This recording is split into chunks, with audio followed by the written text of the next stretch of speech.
Hey guys, tonight we step softly into the warm hush of ancient Nubia, where the desert meets the Nile, and where the air smells faintly of river reeds, warm clay, and, if you follow your nose just right, freshly fermenting beer.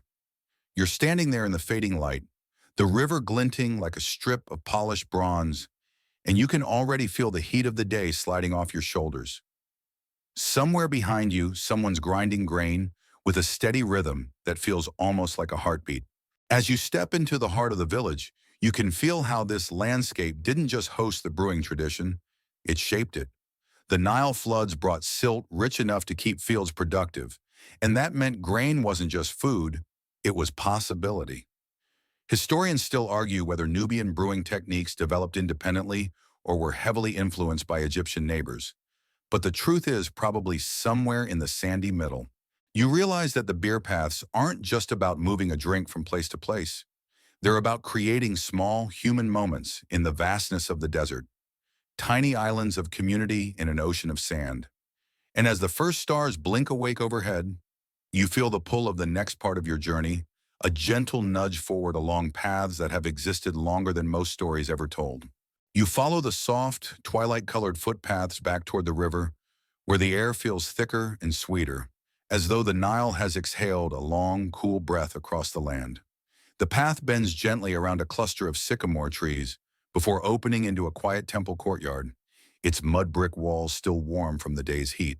You step inside without fanfare. No carved archways, no dramatic columns, just the humble, steady presence of a place where people have prayed, bargained, whispered, and hoped for generations.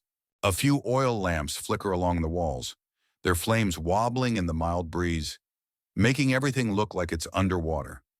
The scent here is different. Less grain, more incense. A little resinous, a little smoky, like someone tried to summon a divine presence and accidentally summoned a really pleasant campfire instead. You tread softly, not because anyone told you to, but because the air feels reverent in a way that even the desert respects. Near the far wall, you spot a small altar decorated with baskets of grain, garlands of dried flowers, and, of course, two jars of freshly brewed beer. They're still warm, the clay glowing faintly in the lamplight. This, you realize, is where beer becomes more than a drink. It becomes an offering, a conversation, a soft-spoken link between people and the gods they hope are listening.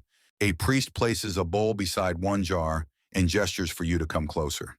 He has the calm expression of someone who has spent decades talking to nervous travelers, grieving widows, merchants avoiding taxes, and kids who definitely shouldn't have broken that statue. You step forward, and he murmurs something about the comfort of familiar gifts. Beer, he explains, isn't just consumed, it's shared with the divine the same way it's shared with neighbors. In Nubia, offerings often lean practical rather than extravagant. Give what sustains you. Give what you trust. Give what you pour at your own table. He fills a small cup and hands it to you, the way a polite uncle might offer tea. The taste is simple, mild, almost meditative.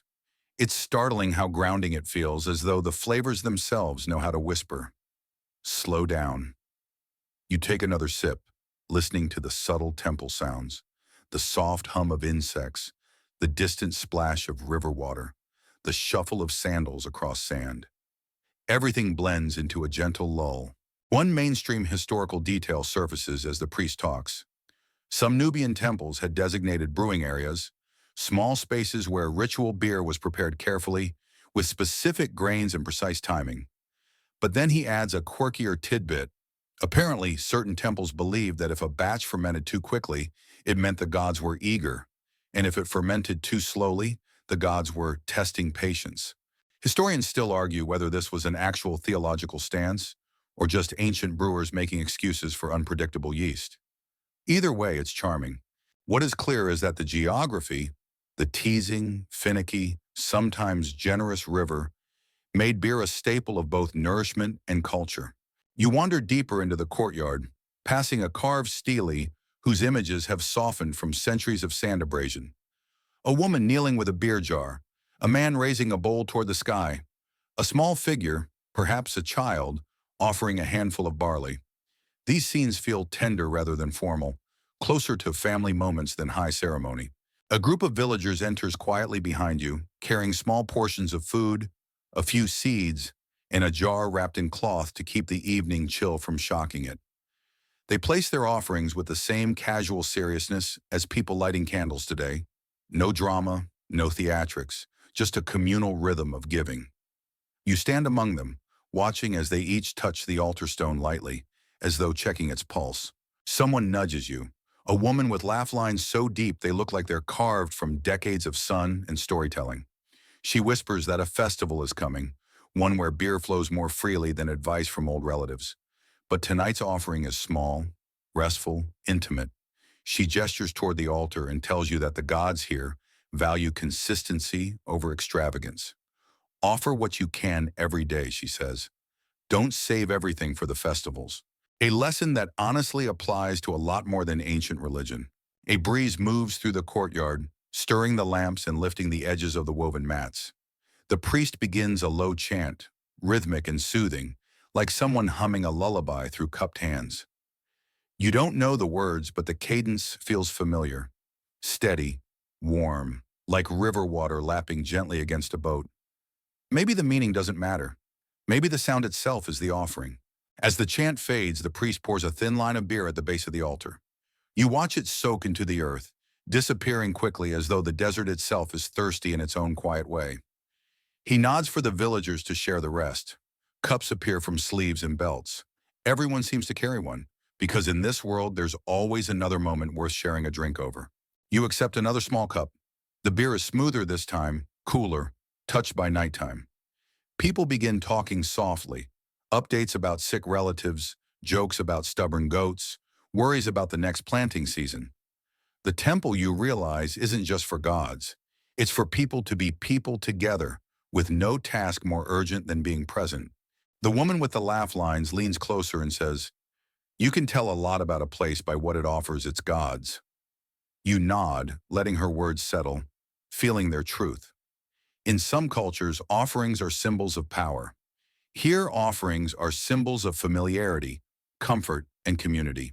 You set your empty cup down gently on a woven mat beside you and breathe in the mixture of incense, warm clay, cool night, and faintly souring beer. The lamplight flickers again, painting soft golden ripples on the walls. Somewhere a frog croaks near the riverbank. Somewhere else a dog barks once, then decides it doesn't care enough to continue. And you feel for a moment like you're part of this small, sacred circle where beer is prayer, community is ritual, and the night stretches out slow and generous. You wake the next morning to the unmistakable scent of something questionable. Not bad exactly, just ambitious. The kind of smell that tells you a brewer somewhere is already having a day. You brush your fingertips along a mud brick wall, still warm from the day. The bricks here are thick and slightly irregular, made by mixing clay, straw, and river mud before drying them under the sun. They hold heat during the day, then release it slowly at night, like ancient, slightly passive-aggressive space heaters. Inside these walls, families stretch woven mats and light small oil lamps. You follow the scent through the sandy courtyard, where chickens scatter like you've offended them personally, until you reach the familiar brewing hut. And there, hands on hips, stands a Nubian brewer staring into a wide clay vat with the exact expression of someone discovering their cake has collapsed, their stew scorched, or their phone fallen face down in the river. She looks at you, sighs dramatically, and gestures toward the vat. You brace yourself and peer inside. Yep, that mash is doing something it should not be doing. It bubbles in the wrong places. It slumps in the wrong direction. And the smell, well, let's just say you would never bottle this and bring it to a friend's house, unless that friend wronged you deeply. The brewer mutters that the mash turned stubborn. You get the sense this is a polite way of saying it betrayed her. A mainstream historical fact surfaces in her explanation. Nubian brewing often used naturally occurring wild yeasts, which could be wonderfully cooperative one day and absolutely feral the next. Without precise temperature controls or modern thermometers, people relied heavily on the feel of the jars, the color of the foam, and the intuition passed down from mothers and grandmothers. Most days, this produced consistent, rich beer. Today is not one of those days. She hands you a paddle and tells you to stir. You comply, Though you're pretty sure this makes you an accomplice to whatever is happening here. The mash feels thicker than it should, stickier. You stir anyway, because she's already turning to chase a goat that has wandered into her herb basket. Apparently, this goat has a personal vendetta against brewing ingredients. You've met troublemakers before, but this goat radiates chaotic energy like a toddler with a drum set. As you stir, the brewer returns and checks the clay jar again. She mutters something about heat, too much sun, too fast a fermentation, too little patience from the desert breeze. She sprinkles crushed date pits across the top.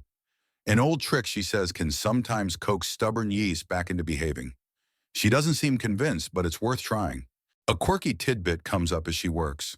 One Nubian belief held that a mischievous household spirit could spoil batches out of boredom. To appease it, brewers sometimes left small bowls of unused grain on a shelf, basically bribing the spirit to mess with those instead of the real batch.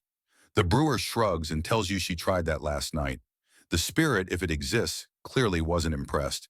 You hear soft conversations, laughter, and the occasional heroic complaint about goats behaving badly, because goats, no matter the era, are always plotting something.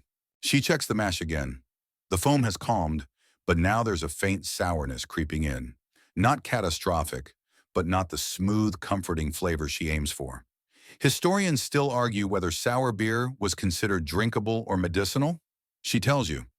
Some say slightly sour batches were fed to laborers because they stayed fresh longer. Others think they were used in rituals involving purification. And some, she insists with a smirk, were probably just consumed because wasting beer in a desert economy would be the real sin. The goat returns, with a beet. You're not sure where it found the beet. The brewer grabs the goat, moves it outside, returns, and adds a handful of fresh barley to the vat, with the resigned dignity of someone who has definitely done damage control before. She instructs you to stir again while she prepares a bundle of desert herbs, mint, chamomile, and something that smells like a plant trying hard to be pepper. These herbs won't fix the batch, but they can mellow the sharpness enough to make it enjoyable. Brewing, she says, is mostly listening. To the grain, to the heat, to the day. You nod because she's right, and because stirring is the only thing keeping the mash from sticking like oatmeal with commitment issues. She moves the jar into the shade, propping a woven mat over it to block the harshest sun. The temperature drops slightly, and the mash settles, as if relieved someone finally understands its needs. The brewer slumps onto a stool, wiping her forehead with the back of her hand. You sit beside her, both of you staring at the jar like it's a toddler trying to nap. A breeze sweeps through the courtyard, bringing with it the distant laughter of villagers and the rhythmic clack of someone grinding grain nearby. You listen together, letting the sounds fill the quiet space between your breaths. It feels strangely comforting. Two people and one misbehaving batch of beer figuring out their day. The brewer eventually nudges you and hands you a small cup of yesterday's successful brew. Smooth, light, exactly what today's batch should have been but isn't.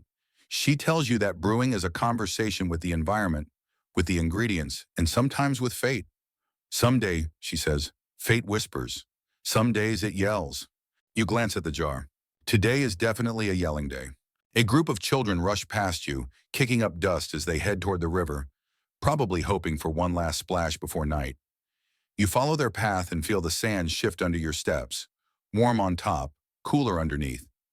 As you pause near the palm trees, you see a few clay kilns in the distance, rounded domes glowing faintly, tended by potters who prefer the twilight hours when the heat is just manageable.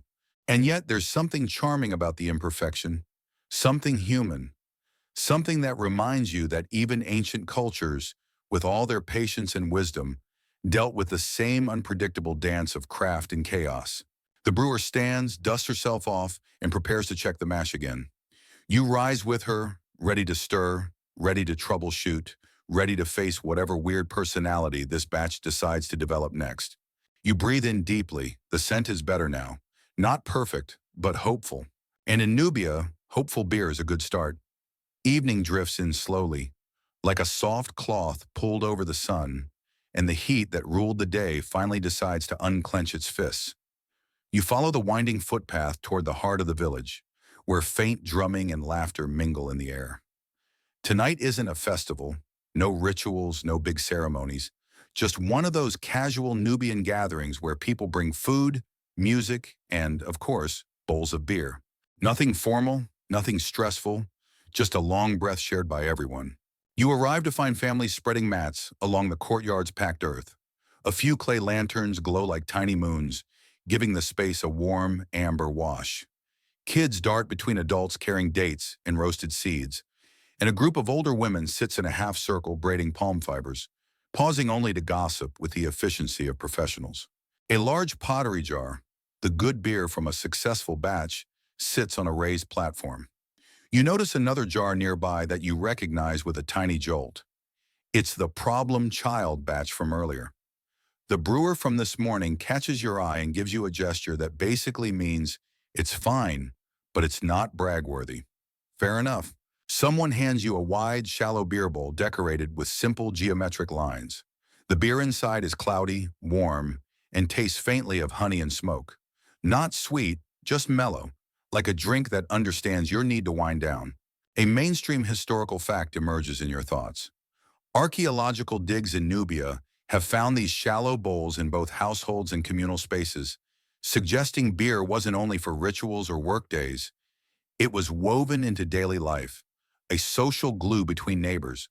Nearby musicians begin tuning simple lyres and clapping out test rhythms. The sound is loose, pleasant, and occasionally interrupted by someone's string snapping or a drum slipping out of their hands. One man proudly blows into a flute, only to produce the world's most defeated note. He shrugs.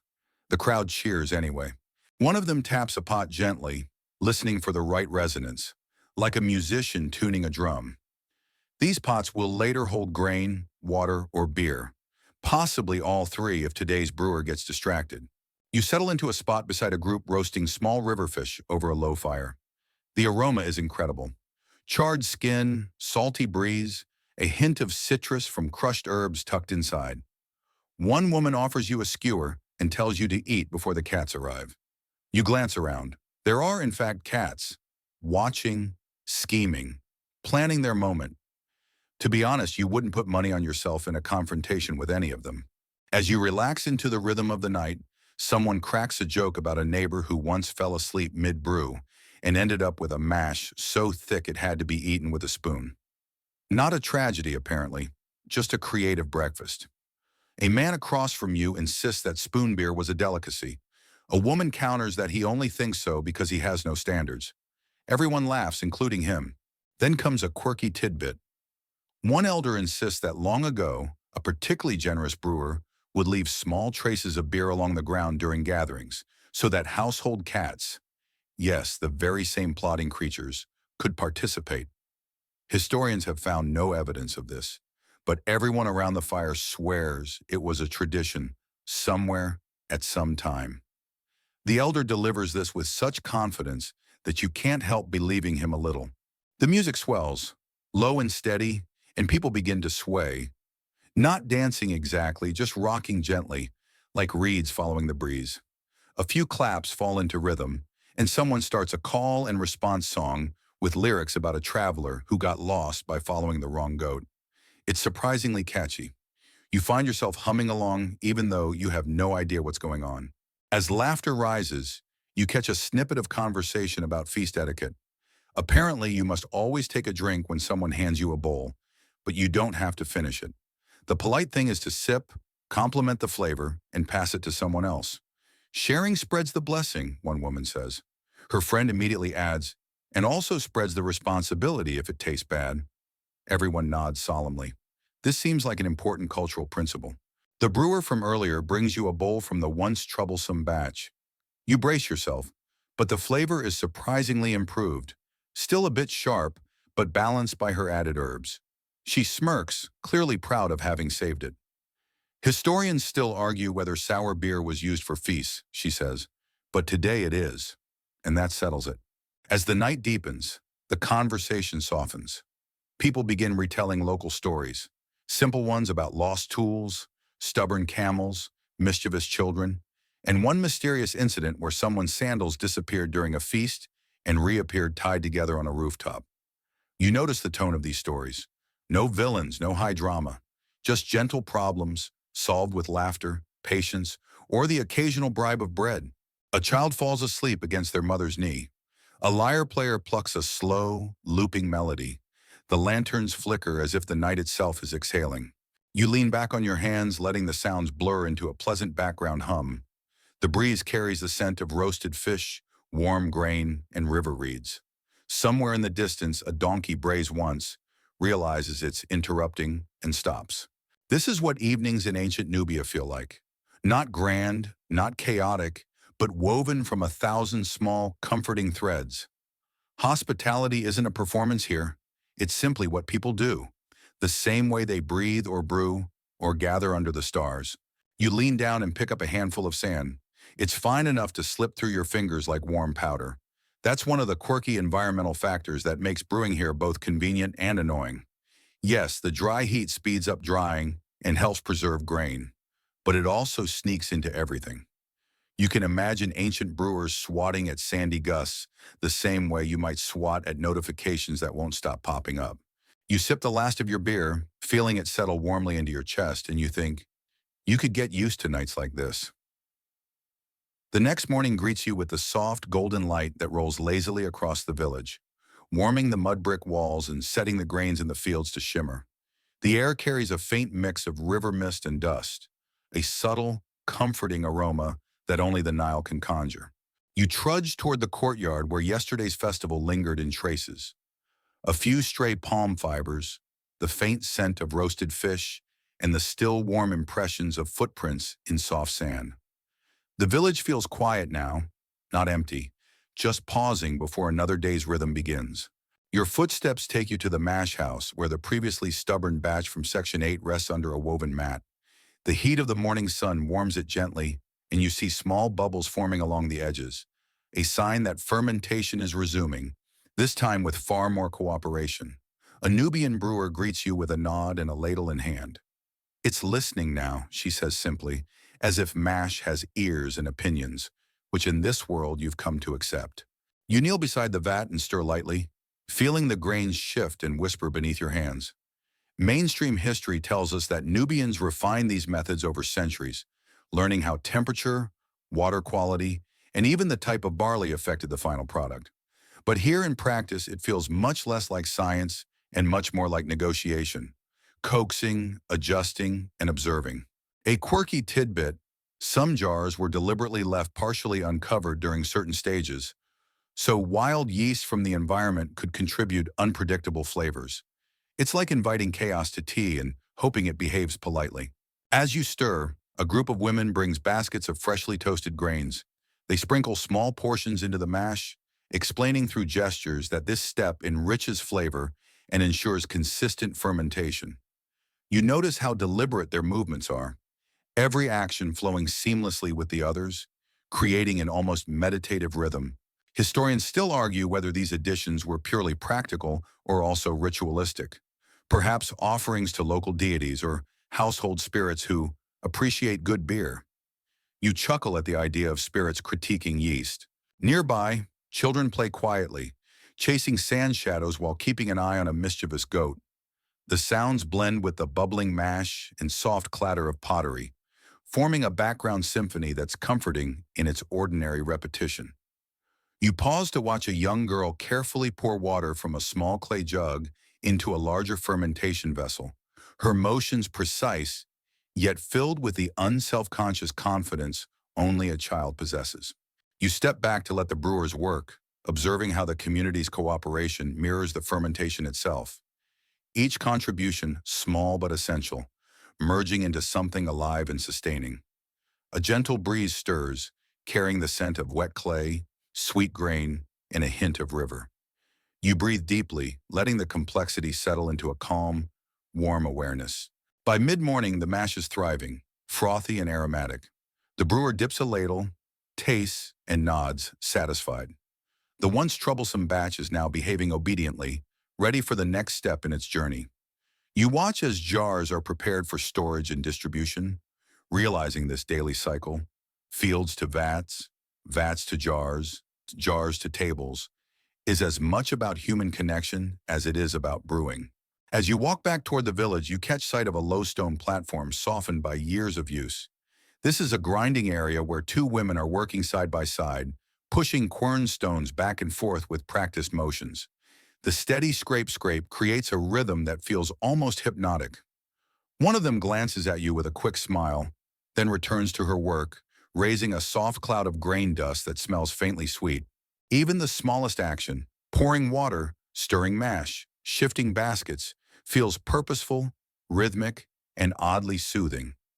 You lean against the warm wall of the mash house, letting the sunlight brush your face, and think, this is the heartbeat of the village, quiet but persistent, flowing like the Nile itself. The afternoon sun stretches long and languid across the village, bathing the courtyards in soft amber light. You follow the familiar path toward the riverbank, where the gentle current now glints like liquid gold. Children splash near the edges, careful not to disturb the small reeds growing along the mud, while adults balance bundles of grain or jars of beer on their heads. The rhythm here is slow, steady, unhurried, the desert and river conspiring to keep life measured and calm. You notice a group of older villagers sitting beneath the shade of date palms, sorting and counting grains with deliberate precision. Their hands move almost instinctively, weaving patterns and arranging kernels as if they were performing a quiet dance. Mainstream historical accounts tell us that these practices were essential. Consistent sorting ensured higher quality beer and bread, and also maintained trade standards. Yet here, observing it live, it feels far more intimate, a ritual of care rather than a strict economic requirement. A curious detail catches your eye.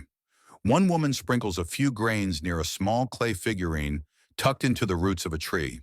Apparently, this is a minor offering to secure good harvests or favorable fermentation.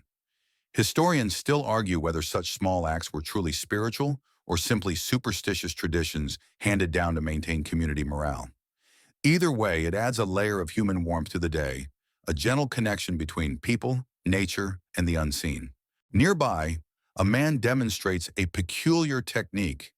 He immerses a handful of barley into a shallow pool, then carefully tosses it into the air, letting it fall back into the water. He explains through gestures and laughter that this process aerates the grain, which improves the quality of the mash later.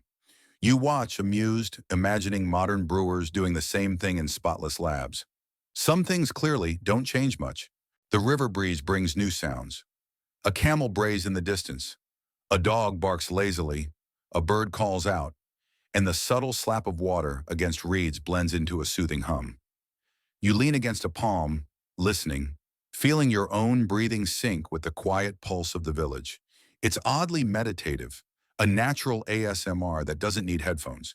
The brewer from earlier approaches with a clay ladle, inviting you to taste a small portion of freshly fermented mash. It's slightly tangy but rich, the flavors layered and comforting. She gestures toward the river, suggesting you notice how its presence moderates the climate, the growth of crops, and even the fermentation cycles themselves. Water isn't just a resource here, it's an ingredient, a partner, and a quiet overseer. Children run past carrying miniature clay jars as if practicing for future brewing duties. You chuckle, imagining them decades from now, still following these same paths, learning the same rhythms, preserving this slow, deliberate way of life. The air smells faintly of wet grain, warm sun, and distant reeds, a sensory cocktail that lingers pleasantly. As the sun dips lower, you notice shadows stretching across the sand like slow-moving waves. The villagers begin gathering their tools, carrying jars and preparing for evening rituals. You follow them quietly, feeling a deep appreciation for the orchestration of life here. Every small act, stirring, counting, offering, carrying, fits into a larger, serene flow, the heartbeat of a community living in harmony with its land and traditions. A mainstream fact drifts through your thoughts. Emmer and barley, ancient brewing staples, grew exceptionally well here, thanks to seasonal floods and nutrient-rich silt. But there's a fringe tidbit, too. Some archaeologists believe Nubians may have used riverbank pits lined with reeds to keep their fermentation jars partially cool, turning nature into a low-tech fridge. And you, walking among them, are gently caught in that rhythm. Night falls with deliberate calm, stretching across the village in deep indigo and soft, muted purple. The air cools, carrying the scent of dry earth, river reeds, and the faint sweetness of fermenting grain. You trudge back toward the courtyard, your footsteps softened by the sandy ground, and notice how shadows stretch like lazy cats, curling around the walls and mud brick paths. The village feels alive yet gentle, like a living lullaby. Torches flicker along the edges of the open-air gathering space, their flames bending in the subtle night breeze. Villagers have arranged mats and low stools, preparing for another communal evening centered around beer, conversation, and storytelling. The once troublesome batch from earlier in the week has been bottled into small jars, and it glows under the torchlight, promising warmth and comfort. Mainstream historical facts tell us that beer was often central to social gatherings across Nubia, not just as a drink, but as a binding force, connecting families, neighbors, and travelers. You notice a quirky tidbit. A small clay figurine sits beside the jars, its purpose unclear. Some elders claim it ensures good flavor, others that it wards off mischievous spirits that might sneak into the brew. Historians still argue whether these figurines were symbolic, practical, or simply playful. Here, under the gentle hum of conversation, it doesn't matter. Its presence feels soothing, a silent guardian of the night. A stringed instrument begins its soft drone in the corner, played by a young man with careful, patient hands. Children drum lightly on empty clay pots, producing a rhythm both imperfect and oddly mesmerizing. Laughter arises from a group of women recounting the day's small dramas: a goat chasing a child, a clay jar toppling, a mischievous cat stealing dates. The humor is gentle, human, and unhurried. You sip from your bowl of beer, feeling its warmth spread slowly, a gentle counterpoint to the cooling night. The drink is slightly tangy, with notes of honey and smoke, comforting, familiar, and wholly grounding. Conversations ripple around you, debates over which barley produces the smoothest flavor, reminiscences about past festivals, and advice passed from older villagers to younger ones. You realize that every word, every laugh, every careful stir of a jar is part of a communal meditation, a rhythm cultivated over generations. The elder brewer from earlier steps forward, holding a small bowl for a communal toast. She explains with a wry grin that some say the gods themselves taste the beer to judge the village's day, though no one knows if that's literally true. You raise your cup in unison, the soft clinking a gentle punctuation in the serene night.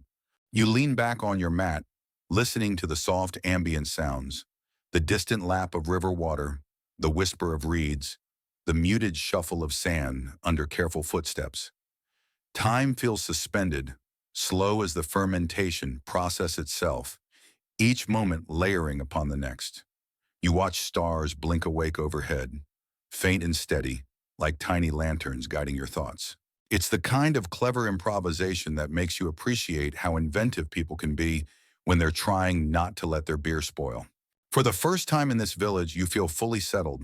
The chaotic struggles of stubborn mash, the unpredictable behavior of livestock, and even the mischievous children all blend seamlessly into the night's gentle rhythm. Here, beer isn't just a drink.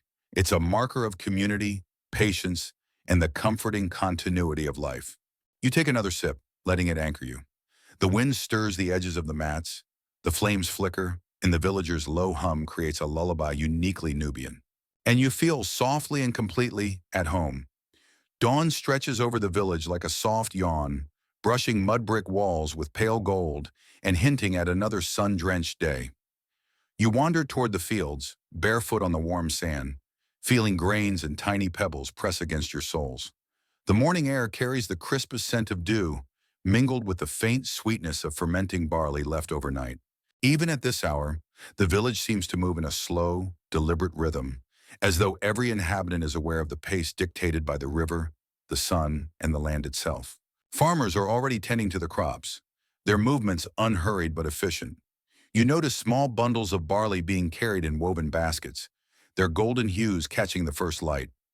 Mainstream historical evidence suggests that grain cultivation in Nubia was tightly linked to beer production, with careful attention paid to the selection and timing of harvest to ensure both nutritional value and fermentability.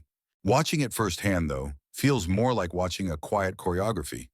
Hands arranging, scooping, and inspecting, all in perfect harmony. Nearby, a woman carefully shakes grains to separate husks, a seemingly mundane task, but she does it with a patience that speaks volumes. A quirky detail appears as she hums a rhythm, which scholars still debate. Was it to coordinate movements, pass time, or encourage the spirits of the grain? Historians still argue whether humming had ritualistic significance or was purely practical, but the effect is undeniably soothing, a kind of auditory meditation. You hum along quietly, your voice blending with hers, as if contributing to the subtle cadence of the morning. Children run past, carrying small clay jars of leftover beer from the night before. Some spill tiny amounts on the sand, and the elders chuckle knowingly. It's all part of teaching them responsibility and patience. You watch as a boy attempts to lift a jar twice his size, wobbling precariously, and manage not to laugh until he sets it down triumphantly, chest puffed with pride. By the riverbank, merchants are starting to arrive, bringing exotic goods from distant regions, dried fish, linen, pottery. Some jars of beer are being loaded for transport, carefully balanced to prevent spilling or over-fermentation. One merchant jokes about a jar that has a mind of its own, referencing the stubborn batch from earlier. Everyone laughs. Familiarity with the unpredictability of fermentation creates a shared, understated humor.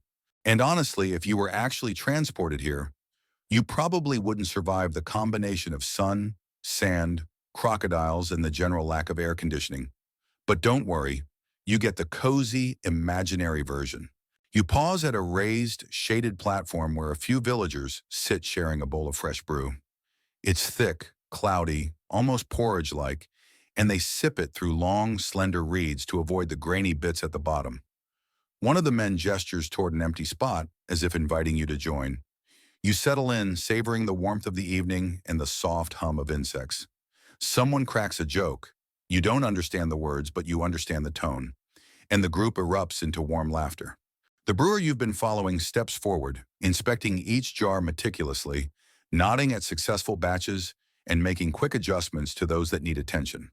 Her movements are precise yet fluid, as if she's part conductor, part caretaker. She explains, gesturing to the river and the jars, that water, heat, and timing are partners in this process, and that a good brewer listens as much as they act. You sit quietly beside a sun-warmed wall, observing the village settle into the morning. The mixture of human labor, natural rhythm, and gentle oversight creates a scene that is both functional and serene. It strikes you that beer production here is not merely a craft.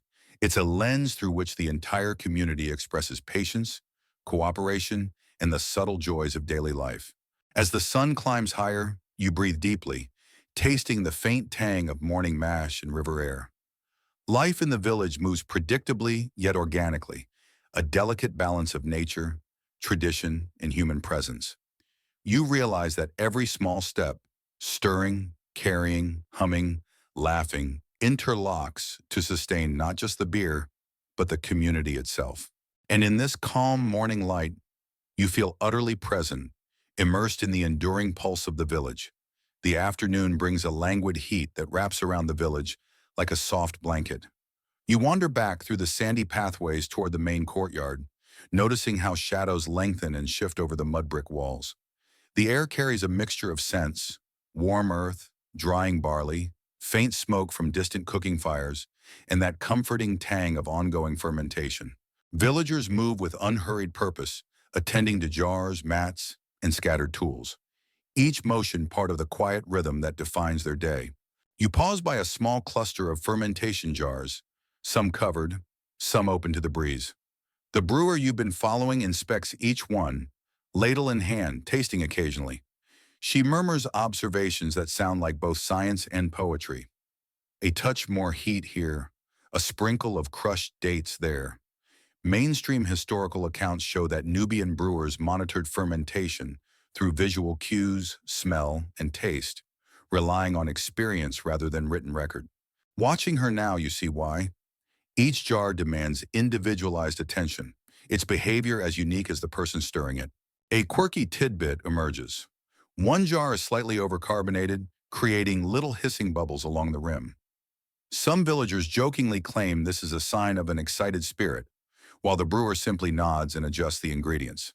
Historians still argue whether these explanations were literal beliefs or playful metaphors, but they add a touch of whimsy to the routine, reminding everyone that life and fermentation alike are unpredictable.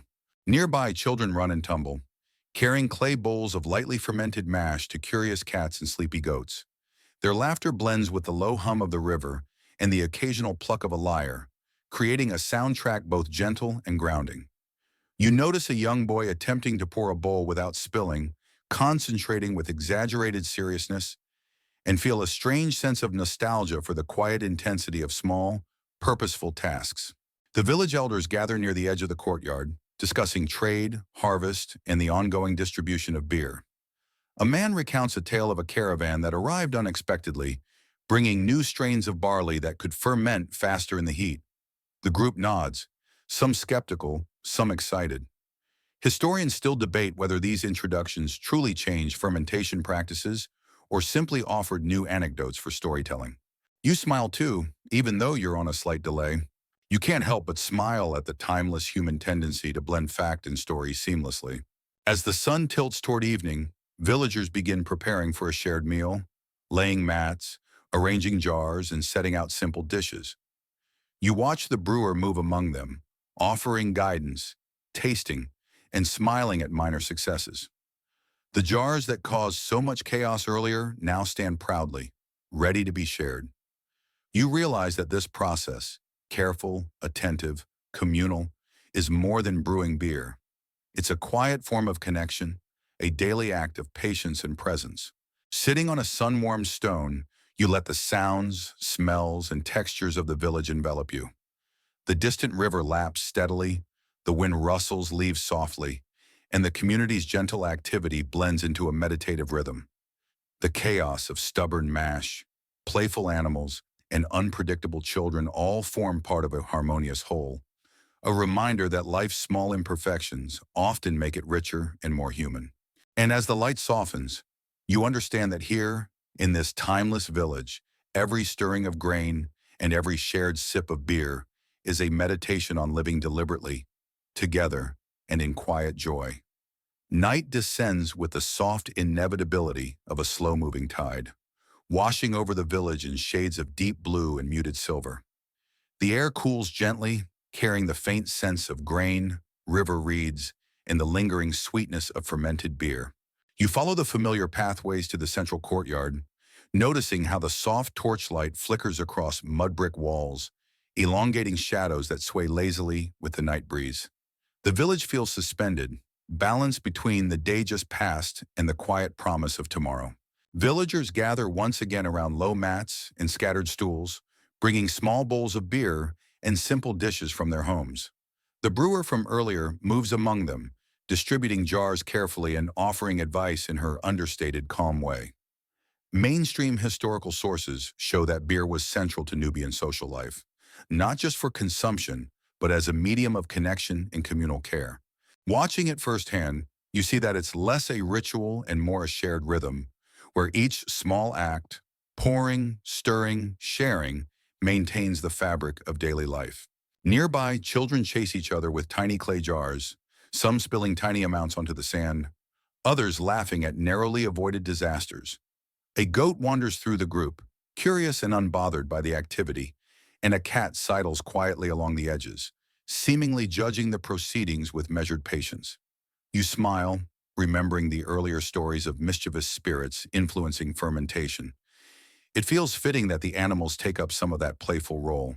A low hum of conversation fills the courtyard. Exchanges about yesterday's harvest, jokes about stubborn batches, and quiet reflections on upcoming work.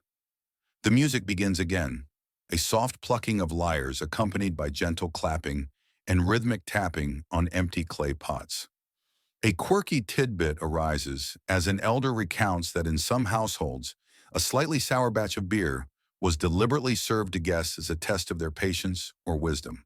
Historians still debate whether this was common practice or a humorous exaggeration, but in this intimate evening, it feels perfectly believable.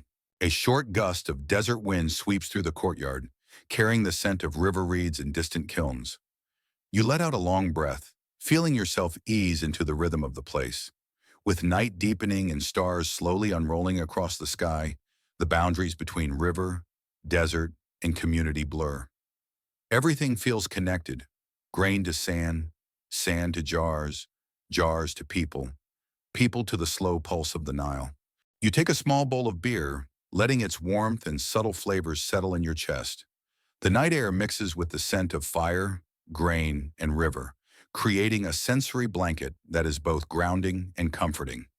The villagers' laughter and soft songs ebb and flow like the river, creating a gentle, continuous lullaby. You notice how every movement, every sound, every sip weaves together, a slow, deliberate choreography of life. As the evening deepens, the crowd quiets naturally. Children curl against parents' knees, goats and cats settle in corners, and the music fades into soft humming. You lean back on a mat, absorbing the warmth of the jars, the subtle flicker of flames, and the communal contentment that fills the space. The once troublesome batches of beer now stand as quiet symbols of patience, persistence, and cooperation, the very essence of village life distilled into liquid form. You close your eyes for a moment, letting the gentle night sounds, the aroma of grain and smoke, and the comforting hum of human presence lull you into a slow, relaxed state. The village rests, the river whispers, the jars of beer hold both story and sustenance, and you, for this peaceful stretch of time, are exactly where you belong, immersed in a world where life moves deliberately, gently, and fully present. The village quiets completely as the night stretches on, a soft blanket settling over mud brick walls, scattered mats, and gently glowing clay jars. You lie back on the warm sand, feeling the subtle heat from the day linger beneath you, mingling with the cooler whispers of the river breeze. Somewhere nearby, a goat shifts in its sleep, a child sighs against a mother's knee, and the occasional ripple of water carries a faint, calming rhythm. The world feels slow, measured, and deliberate, like every element has been arranged to cradle you in quiet serenity. You breathe in deeply, tasting the faint sweetness of grain, the subtle smoke from distant fires, and the crispness of night air. Every inhalation grounds you further, every exhalation letting go of tension you didn't realize you were carrying. The jars of beer, now silent and settled, seem to hold not only liquid, but the patience, care, and gentle presence of the people who made them. You can almost feel their rhythm in your chest, a quiet heartbeat connecting you to the village, to the river, and to the slow passage of time itself. Your mind drifts, imagining the village tomorrow. The soft morning light glinting off mud brick walls, children carrying tiny jars with careful pride, the brewer tending to her vats with quiet devotion. You realize that life here, in its gentle, repetitive cycles, is more meditative than any formal practice, more comforting than any hurried ritual. Each step, each stir, each shared sip is a reminder that small acts, repeated with patience and care, create harmony. As your eyes close, the soft hum of the river, the rustle of reeds, and the faint flicker of torchlight merge into a lullaby unique to this place. You let it carry you fully, feeling rooted, calm, and gently cradled by centuries of quiet, deliberate life. The desert, the river, and the villager's subtle presence wrap around you like a slow, warm embrace. And you're right there, wandering deeper into this world, step by slow step, as the village prepares for another quiet night beside the eternal river. You step deeper into the village courtyard, the sky now settling into that velvety blue that looks almost painted on, as if someone dimmed the world for story time.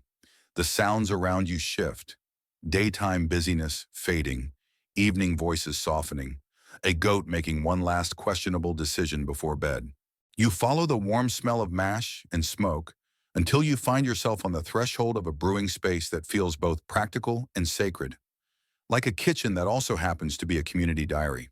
A group of women glance up as you enter, their expressions landing somewhere between curiosity and the universal, "don't knock anything over," that all serious cooks know. These women are the heart of Nubian brewing, and you quickly understand that you're stepping into a place where both technique and gossip have equal importance. One woman, broad-shouldered, steady hands, eyes that miss absolutely nothing, gestures for you to come closer. She's clearly the lead brewer, or, as you might think of her, the CEO of Sudsy Operations. You approach a wide, low clay basin where she's stirring a mixture of crushed emmer grain and warm water with a paddle that looks like it was carved from a stubborn tree. The mixture glows under the lamplight, thick and creamy, with steam rising in soft swirls. She hands you the paddle, watching to see if you'll mess up immediately. You grip it, stir awkwardly, and she gives you that small approving nod people give toddlers who haven't knocked over the building blocks yet. Progress. There's a mainstream fact drifting through your mind. In many Nubian communities, brewing was overwhelmingly women's work. Deep knowledge passed down mother to daughter, aunt to niece, neighbor to neighbor. What you're seeing here is a living skill set, honed by repetition, intuition, and, occasionally, sheer stubbornness. Historians still argue whether women's brewing roles gave them subtle social power, control of daily nourishment, and ceremonial offerings. But the scene in front of you seems to suggest yes, quite possibly, absolutely. So, before you get comfortable, take a moment to like the video and subscribe, but only if you genuinely enjoy what I do here. And if you feel like sharing, drop your location and your local time in the comments. I love seeing where everyone drifts off from. Next to the lead brewer, a younger woman sorts through grain, plucking out impurities with deft fingers. The grains rustle softly as she moves them. Another woman trims palm fiber cords used to tie covering lids onto fermentation jars. Tiny maintenance tasks that keep the brewing environment clean and predictable, or at least as predictable as you can get in a world where sand blows sideways without warning. You notice a little amulet tied to the rafters above, a bead and a tiny carved hippo. A fringed tidbit pops into your thoughts. Some Nubian brewers are believed to have used small protective charms to encourage good fermentation days. Not magical exactly, more like the ancestor of hanging a lucky magnet on your fridge. Someone hands you a cup made from a polished gourd. It's warm to the touch, and inside is a thin, lightly fermented starter mixture. You sip. It's tangy, slightly bready, and tastes like someone took a loaf of sourdough for a walk along the river. One of the women laughs gently at your reaction. Apparently, the face you made was very normal for a newcomer. You sit on a reed mat as the women continue their work. Their conversation hums around you, bright, rhythmic, punctuated by bursts of laughter. You can't understand the language, but tone is universal. One woman points to the sky, making a remark that makes everyone snicker. Maybe she's complaining about the humidity. Maybe she's saying something snappy about the village chief. Or maybe she just said, "If my husband comes in asking about dinner early again, I swear I'll brew him into the next world." At the far corner of the courtyard, a clay hearth glows softly. A brewing assistant tends to a heavy pot containing partially dried grain. She stirs slowly, methodically, to ensure it roasts evenly. The smell drifting from the pot is rich, nutty, warm, with a whisper of sweetness. You're suddenly aware of how much brewing engages every sense. Even the ground beneath you vibrates faintly from the repetitive grinding happening nearby. A little girl toddles over, carrying a tiny basket, and proudly offers you a single barley grain. You accept it like it's the most important diplomatic exchange of the century. She beams, mission accomplished, and skips back to her mother.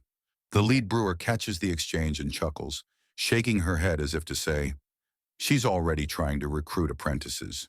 The women begin transferring the mash into tall clay jars half buried in the courtyard floor. Each jar is beautifully textured with hand-pressed patterns, geometric grooves, wave lines, fingerprints from long-gone potters whose work still lives on in every sip poured here. You help hold a jar steady while two women lift the heavy basin of mash and pour it in, the mixture splashing thickly against the inner walls.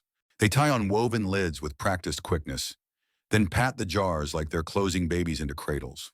A cooling breeze drifts through the courtyard, fluttering the woven coverings and carrying with it the faint scent of date palms. You stretch your legs out, feeling the sand beneath your mat shifting subtly as the evening deepens. The women begin cleaning their tools, chatting about tomorrow's work, and someone brings out a small tray of flatbreads. Without hesitation or ceremony, they hand you one. Now dim the lights, maybe turn on a fan for that soft background hum, and let's ease into tonight's journey together. It's warm, chewy, and tastes like the exact right thing to have after stirring several kilograms of future beer. As they eat, the women point toward the river, discussing what you assume is the flood's behavior this year.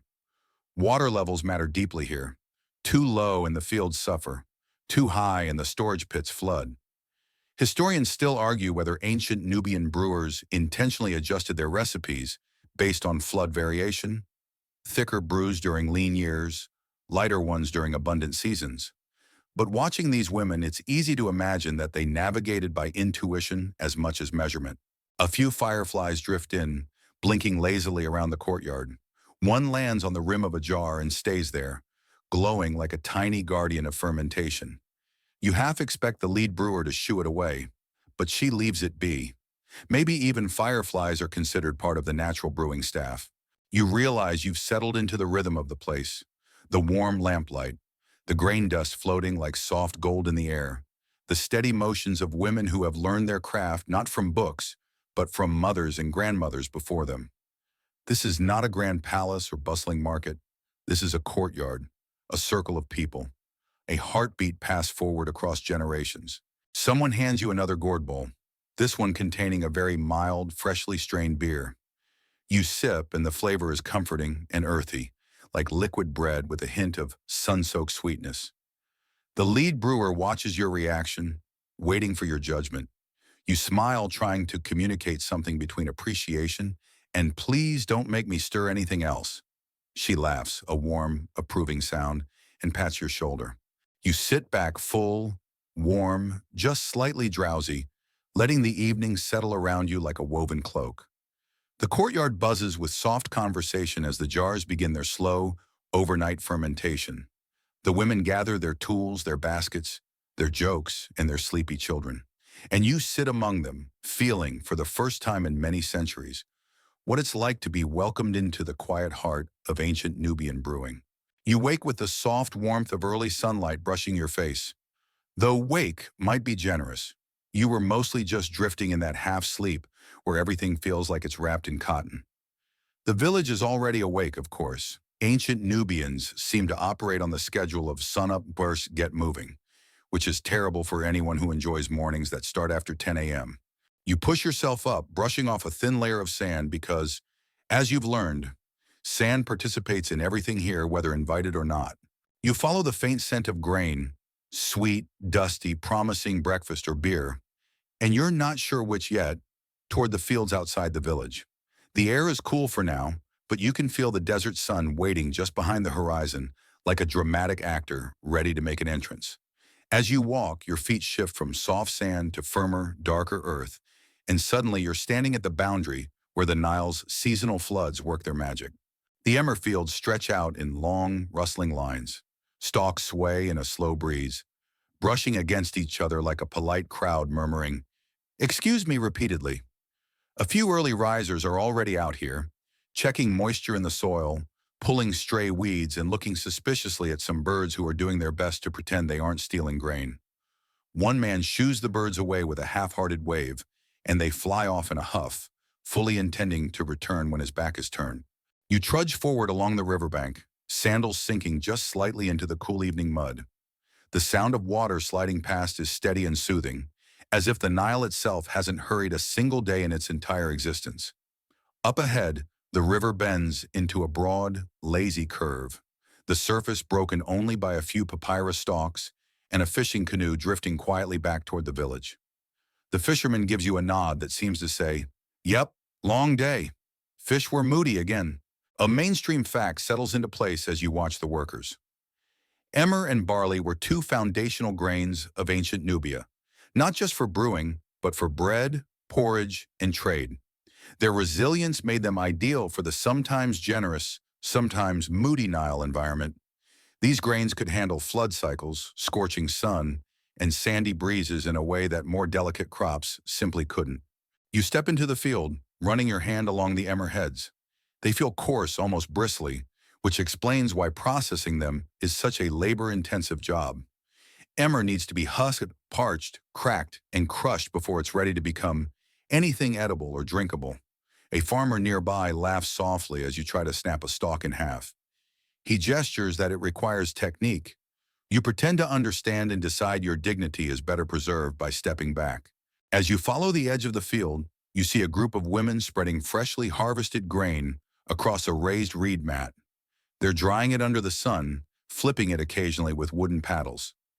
Each flip releases a puff of aromatic dust that floats lazily upward, catching the light like tiny golden sparks. The grains make a soft rain-like sound as they settle. One of those unexpectedly soothing moments you'll remember later when you're trying to fall asleep to actual rain. A quirky tidbit pops into your mind. Some excavations in ancient Nubian settlements suggest that people occasionally used heated sand itself to roast grain, not as a prank, but as a genuine technique, mixing the grain with hot sand, then sifting it out afterward. The sand held heat evenly and didn't scorch easily. It was sort of like ancient Nubian popcorn without the popping, and significantly more annoying to separate. You walk closer to the riverbank, where the ground gets muddy again. A shallow pool glistens under the sunlight, fed by an irrigation ditch. A farmer kneels there, soaking a basket of barley. He lifts a handful and lets it drip between his fingers. He gestures for you to try, so you do, picking up a handful of wet grain.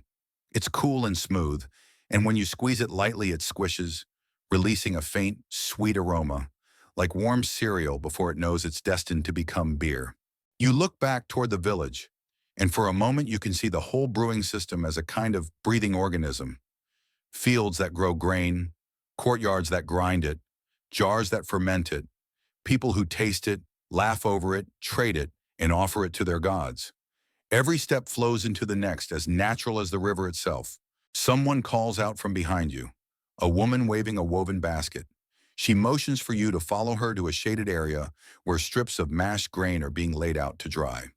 These strips look like oddly shaped crackers. You pick one up, sniff it, and decide it smells like if oatmeal had aspirations of becoming something more glamorous. She nods approvingly when you set it back down. These dried pieces will later be broken into chunks and used to start new batches of beer, kind of like ancient brewing cookies. Near the drying mats, a group of teenagers is pounding grain with long wooden pestles. They take turns lifting and dropping the tools with impressive coordination, turning the kernels into coarse flour. One of them accidentally mistimes his drop, sending sand flying. Everyone groans in unison. Apparently, sand in the flour is not appreciated, even in a desert. Someone jokingly hands him a smaller pestle as punishment, and he rolls his eyes the way teenagers have rolled their eyes across all of human history. The settlement ahead sits right where desert and river meet, an ideal if sometimes unpredictable place to live.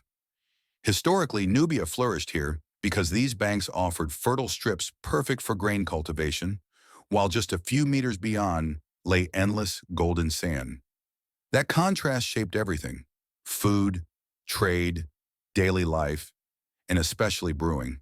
Another mainstream detail surfaces: the combination of sun-drying, roasting, and partial fermentation created flavors that varied from batch to batch. Even today, archaeologists can sometimes identify shifts in recipe based on residues left inside ancient jars. Historians still argue whether these recipe differences were accidental, variations in climate, harvest quality, humidity, or intentional choices developed by different families or villages. Maybe every household had its own special brew, just like modern homebrewers proudly defend their secret ratios of malt to water. You kneel beside a wide ceramic bowl filled with soaking grain. The water has turned cloudy and bubbles dance across the surface, hinting at early fermentation. A woman dips her hand into the mixture and scoops out a mouthful of softened grains. She tastes them, thinks for a moment, then nods decisively.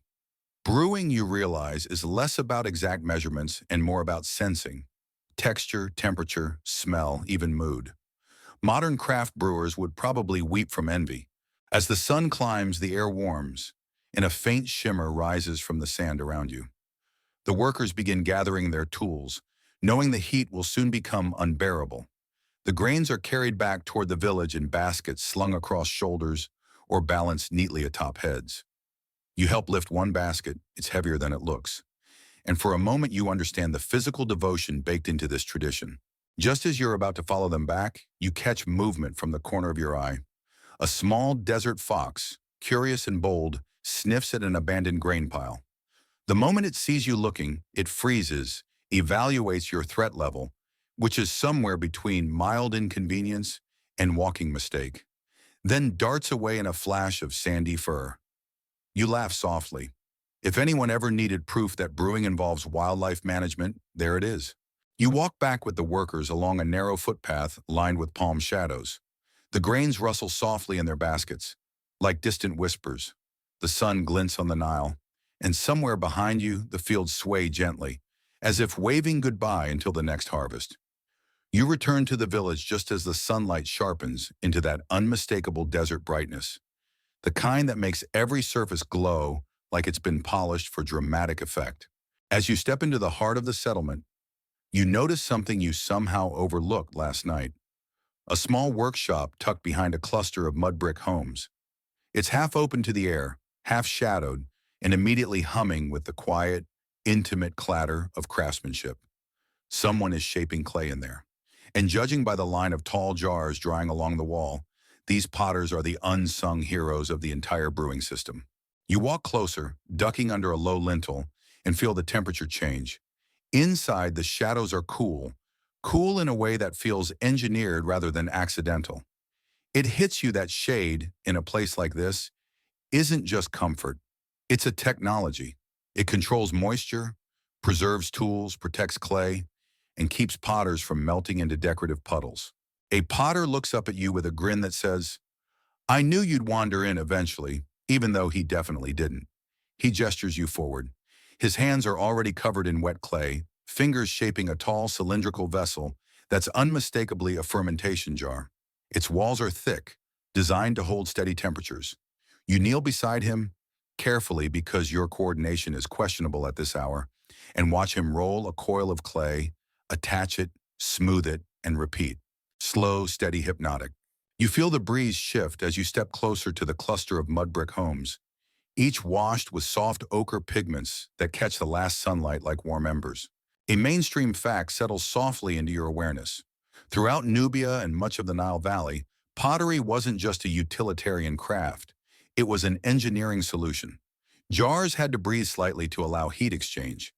Their shapes affected how fermentation developed. Their thickness regulated temperature far more effectively than metal would have in this climate. The entire brewing ecosystem depended on clay. The potter nudges a half-finished jar toward you and motions for you to try smoothing a seam. You press your fingertips into the cool clay, dragging them upward the way he demonstrated. It feels strange, soft yet firm, sticky yet smooth. You create what might generously be called a textured artistic flourish. He squints at it, tilts his head, and then pats your shoulder with the universal gesture of, "You tried." In the corner, a woman is carving patterns into a jar that's nearly dry. The patterns aren't decoration for decoration's sake, though they are beautiful. They help with grip, especially when jars are wet from condensation or pulled from dark storage pits. A quirky tidbit floats into your mind. Some archaeological finds show fingerprint lines pressed deliberately into pottery as makers' marks, tiny signatures left by potters thousands of years before anyone thought to patent anything. She catches you staring, raises an eyebrow, and hands you the carving tool. You attempt a zigzag. It immediately looks like a startled snake. She laughs, not unkindly, and corrects your angle. You try again. This one looks more like a slightly confused river wave. Improvement. Behind you, a boy no older than 10 carries a small jar toward a drying shelf. He moves with the careful focus of someone holding something priceless, which honestly, he is. If brewing is the village's heartbeat, pottery is its bones. Without jars, the grains you helped dry this morning would just sit there, becoming slightly dusty cereal. The potter motions you toward the back of the workshop, where finished jars are stored upright in shallow pits lined with smooth stones.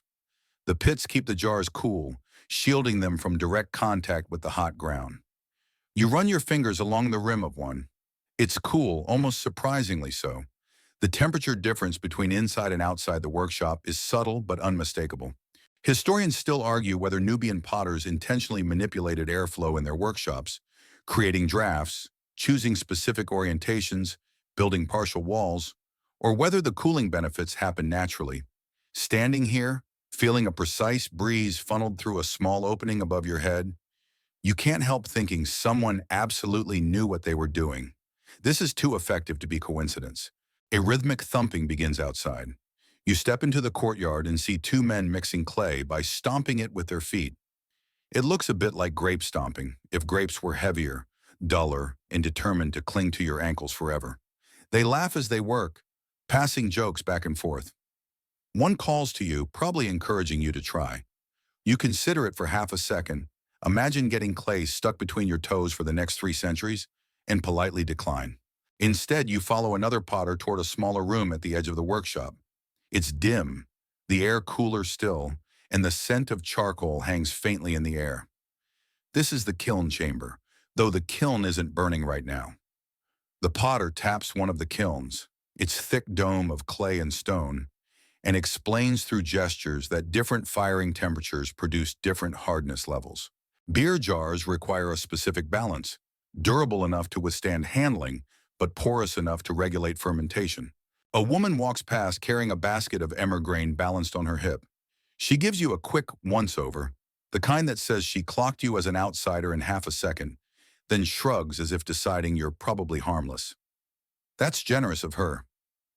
She's heading toward the communal courtyard, where you notice a few clay jars sitting in shallow pits, their rims covered with woven lids. You glance at the racks of finished vessels lining the walls. Their colors vary, from sandy beige to deep reddish brown, depending on where they sat in the kiln and how the fire breathed around them. One jar in particular catches your eye. It's tall, elegant, slightly tapered, with a swirl pattern that looks like river currents frozen in clay. You reach out, brushing your fingers across its surface. The potter nods approvingly. That one's good. That one's ready. He explains, again through gestures, that these jars will soon be carried to the courtyard you just visited. And suddenly you realize you're watching the beginning of a journey you've already seen the middle of. The grains from the field, the mash in the courtyard, the jars here, everything connects in a loop that turns sun and soil into nourishment. A small breeze sweeps through the workshop, lifting a bit of dust into the air. It sparkles in the sunlight, filtering through a narrow slit near the roof. And you understand something. In a desert world where heat dominates everything else, coolness is an art form. Shade isn't just absence of sun, it's a tool, a partner, a living part of the brewing process. Outside, someone calls for the potters. A batch of jars is ready to be moved. You help lift one. It's heavier than it looks, solid, grounded, humming faintly with the memory of kiln heat. As you carry it to the storage pits, you think about how many hands will touch this jar before its life ends, how many batches it will hold, how many festivals it will help fuel, how many whispered jokes and negotiations and offerings will pass across its rim. You lower it into its place, the jar settling with a soft thump into the sandline base. It stands there quietly, waiting for the next step in its journey. And so do you. You drift toward the edge of the village where the desert stretches into a pale, shimmering emptiness, the kind that makes you squint even when the sun is mercifully low. This is where the beer paths blur into something wider.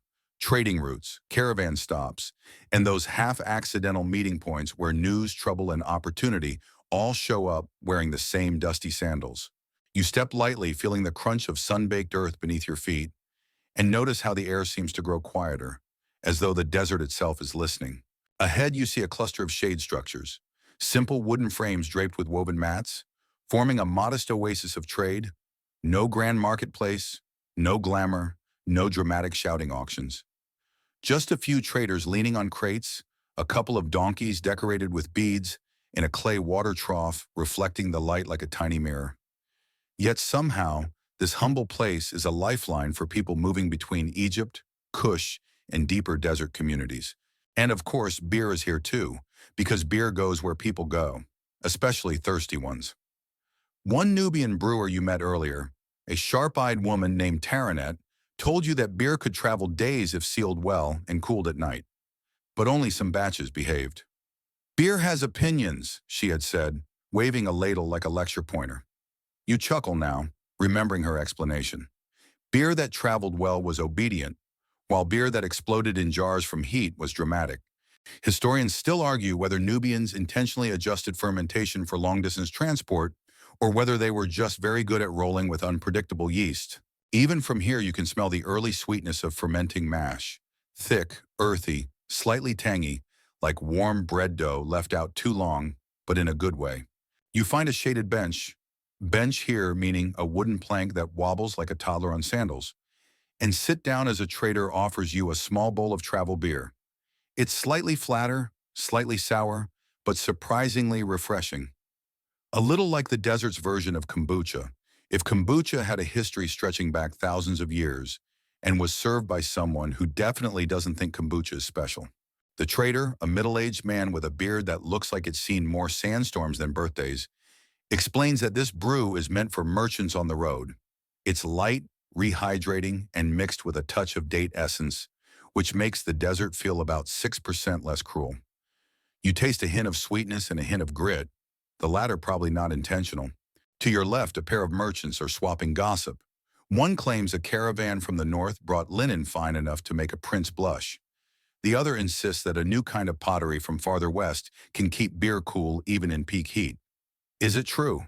Historians still argue whether those cooling pot innovations really emerged this early, or if that's just the ancient equivalent of, my cousin in another city says he saw it. But here, in this breezy trade post atmosphere, truth isn't the main currency, stories are. A pack of children scampers past you carrying tiny pots, probably practicing being future merchants. One kid pauses, narrows his eyes at you, and asks if you're lost. You say something vague about exploring the paths, which earns you a shrug that translates universally to, adults are weird. Then he runs off to join his friends who are now loudly arguing over whether their pretend beer should be served to pretend customers before or after their pretend tax collector arrives. As the afternoon heat softens, travelers begin to gather. A woman with copper bracelets trades dried fish for a jar of beer.